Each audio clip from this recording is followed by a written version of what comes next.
Hi everybody, Jacqueline here from Come From Away G&J, and I'm coming at you today with a couple of things with regards to moving to Nova Scotia, which we did in September of last year. If you've watched the other videos and you've enjoyed them, hit the subscribe button and tell me whether you like it or not. Leave some comments in the comment section and I'll make sure I get back to you.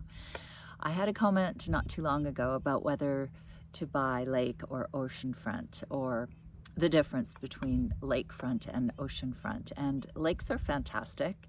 They're beautiful, they're tranquil when they're tranquil, and there aren't a lot of people.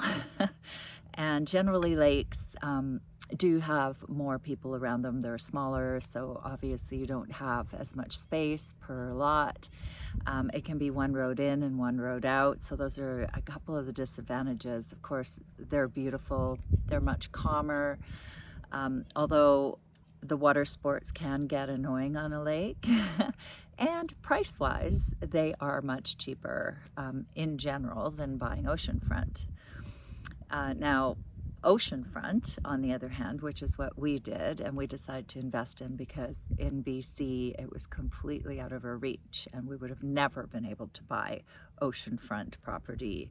I mean, never say never, I'm a very positive thinker, but we came here because we found a beautiful spot on a peninsula, very private, and it's remote enough but close enough. So we are 30 minutes away from all your shopping, all your main shops, except for Costco. That's in Halifax, that's an hour and a half away. And the airport's an hour and a half away. It's just doable when you're picking someone up or dropping them off, or park and fly, like I just recently did to go to Toronto. I just park and fly. It cost me $64 for about 5 days with my CAA card, and it was pretty good, I think, to be able to, drive to and fro after my trip. Oceanfront gives you a lot of privacy.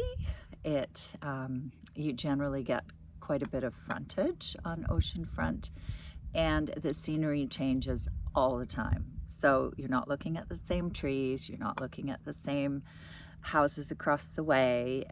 You're looking at wild Atlantic Ocean, or perhaps you're on the Bay of Fundy if you are in Nova Scotia.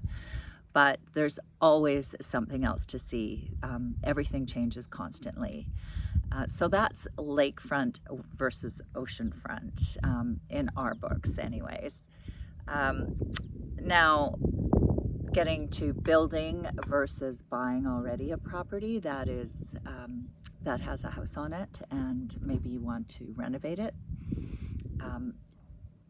One thing you need to know before you make a decision like that, and we didn't know, is how long things take to do here. So we originally thought we would come here in October, as we were told by an architect that we had hired originally, that we would be coming in October. We dropped everything, sold everything, made our way out, and only to find out that our building wouldn't start until minimum July the following year. We did have a falling out with that architect. We had a new architect that was amazing and is amazing, and we have great plans. And our build was supposed to start in June, end of May, beginning of June. So now we are sitting here mid-August, and we have had some foundations dug, so that the prep for the foundations have been done. And it's not the builder's fault. I mean, we absolutely adore our builder. We were also very fortunate to get a builder that quickly, because we had looked around as well, and it was going to be, we phoned around, very few got back to us with estimates of how long it would take, and many of them said 2 years before they could even start. So don't quit your jobs in BC or anywhere else in Canada and expect to come out here and start your build right away. And when it comes to renovations, yes, you will probably have a roof over your head. As you can see, we are in a trailer because I've mentioned before, we thought, well, it's just for the summer months. Our place will be done by, end of September. We're not doing a big, huge build. It's a 2,000 square foot build, including a double car garage. So the builder had estimated about 3 months to pop it up, and we are using ICF block, which is also a much quicker build than using your traditional method of doing foundations. So we are now looking at possibly November, and this is not a winterized trailer, so we may be looking at possibly renting again until our home is built, or at least have it be ready enough for us to move into. Now, with regards to renovating, you're going to have the same problem with finding contractors that are able to renovate, that have the time and the availability to renovate. So if you are a contractor or a tradesperson and you're wanting to move to Nova Scotia, there is so much work available for you. So you could look into doing that. But I know for a fact that even our builder has sold his home and is living in an RV until he has time to build his very own home, because he's committed himself to a couple of homes. Our neighbors are from Ontario, and they are building a very, very large home. So it's going to take a while for them to build that. There'll probably be a couple of years before they'll be able to get in. So there's those facts, the ocean versus the lake, and building versus renovating. So do your due diligence, have an inspection done if you're going to be buying a house, especially if it's sight unseen. Make sure that you get deed insurance, because that it just ensures that if there's somebody that comes out of the woodwork from generations back, has a deed for the property, it just saves you. It just makes you feel that little level of comfort that you have insurance, deed insurance. So anyways, so we have bought the property December of 2020 during COVID, and we were able to subdivide. So we have paid for a surveyor to come, and septic approval is done, and we have subdivided our little piece of paradise, because we really don't need almost 8 acres, 7 acres anyways. And you want to also, when you're building, look into how much power poles are going to cost. So each power pole that is put in, who you get your power from. So we are in an area where it is a co-op power corporation. It's not Nova Scotia Power. And in some ways that is a positive. In some ways it's a negative. So do your due diligence and your research on that as well.